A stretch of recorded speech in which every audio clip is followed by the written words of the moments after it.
अस्सलाम वालेकुम व्यूअर्स, उम्मीद है आप सब खैरियत से होंगे। मेरा नाम है ताबिश और आज है फ़ोटोशॉप की क्लास नंबर 17। क्लास नंबर 17 में जो हम चीज़ डिस्कस करेंगे वो है क्लिपिंग मास्क। लेकिन आगे बढ़ने से पहले मैं सोच रहा था कि लाइट्स जो है वो थोड़ी सी चेंज कर दी जाएँ, तो लाइट्स को थोड़ा सा चेंज करते हैं जी। तो लाइट्स हो गई हैं चेंज। आज चलते हैं डायरेक्ट टॉपिक के ऊपर। लाइट सेटअप करने की कंप्लीट वीडियो मैं आपके साथ शेयर करूंगा, लेकिन पहले हम क्लिपिंग मास्क के बारे में डिस्कस करते हैं। क्लिपिंग मास्क बेसिकली क्या होता है ये हम करेंगे। इसको परफॉर्म करते करते मैं आपको सारा बताऊंगा, सारा डिटेल में एक्सप्लेन करूंगा। तो सबसे पहले हम फ़ोटोशॉप की तरफ चलते हैं। जैसा कि आप देख सकते हैं यहाँ पे हमारे पास आ गया है फ़ोटोशॉप।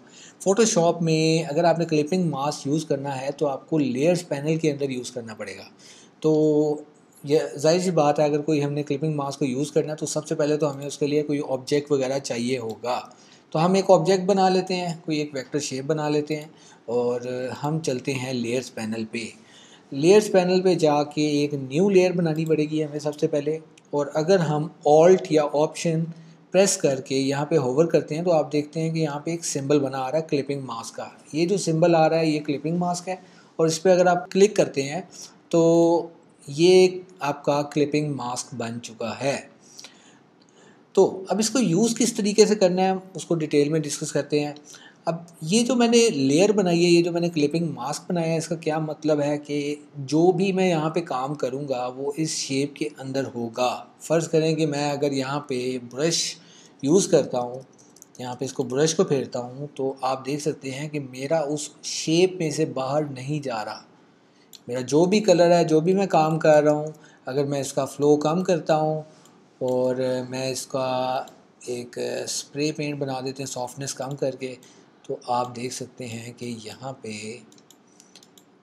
मेरे पास within the box, within the rectangle जो भी काम करूँगा वो आएगा। अब इसका हम किस तरीके से फ़ायदा उठा सकते हैं, कहते हैं हम यहाँ पे लिख लेते हैं पिज़्ज़ा, पिज़्ज़ा, और इसको हम एक कलर दे देते हैं ताकि ये हमारे पास विजिबल हो।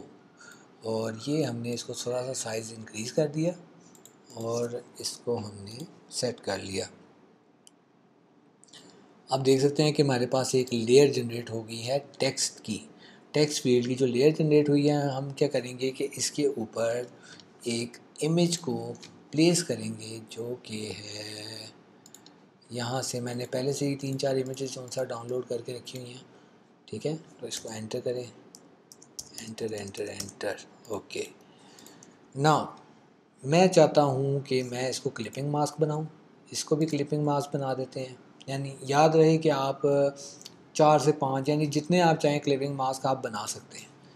अब आप देख सकते हैं कि यहाँ पे मैं इस इमेज को यूज़ करता हूँ तो मेरे पास जो टेक्स्ट है वो मेरे पास इमेज कौन सी है मेरी, वो टेक्स्ट के अंदर ही आ रही है। तो इसका ये फ़ायदा है, आप इसका साइज़ बड़ा छोटा भी कर सकते हैं, ठीक है। जैसा आप चाहें कि यहाँ पे सिर्फ ये आ जाए तो यहाँ पे ये आ जाएगा। इस तरीके से ये वाली जो इमेज है हम उसको यहाँ आई पे यूज़ कर लेंगे, ठीक है। और इसको थोड़ा सा इधर कर लेते हैं क्योंकि ये इसको थोड़ा सा ओवरलैप कर रहा है, ये देखें। तो ये हमारे पास पिज़्ज़ा आ गया और इसके बाद हम इसको बनाते हैं एक स्मार्ट ऑब्जेक्ट। स्मार्ट ऑब्जेक्ट बनाने का क्या फ़ायदा होगा कि हमारे पास सिर्फ एक ही लेयर आ जाएगी जिसको हम मूव कर सकते हैं। हम इस पर शेडो इफ़ेक्ट लगा सकते हैं, हम इस पर कोई भी इफ़ेक्ट लगा सकते हैं यहाँ पे लेयर स्टाइल्स में जाके। और लेयर स्टाइल्स के ऊपर मैं आपको एक अलहदा से सेशन दूंगा इंशाल्लाह आने वाली क्लासेस के अंदर। तो ये देखें, यहाँ से अगर आप डेंसिटी कम करते हैं, इसको भी कम करते हैं, साइज़ भी कम करते हैं, तो ये मेरे पास एक शेडो में आ गया है। इसी तरीके से आप डिफरेंट जो सा है वो चीज़ें कर सकते हैं या आपके ऊपर डिपेंड करता है। तो आज के लिए मेरा ख्याल है क्लिपिंग मास्क में यही चीज़ें थी और बाकी की चीज़ें जो सी हैं वो इंशाल्लाह नेक्स्ट क्लासेस में हम डिस्कस करेंगे। अगर तो आपको ये वीडियो पसंद आई है तो इसको लाइक करें, शेयर करें और सब्सक्राइब करें। और अगर तो आपके दोस्त या कोई भी फेलोज़ जो फ़ोटोशॉप सीखना चाहते हैं आप उनके साथ भी शेयर करें ताकि उनको भी फ़ायदा हो। और मिलते हैं नेक्स्ट वीडियोज़ में। अल्लाह हाफ़िज़।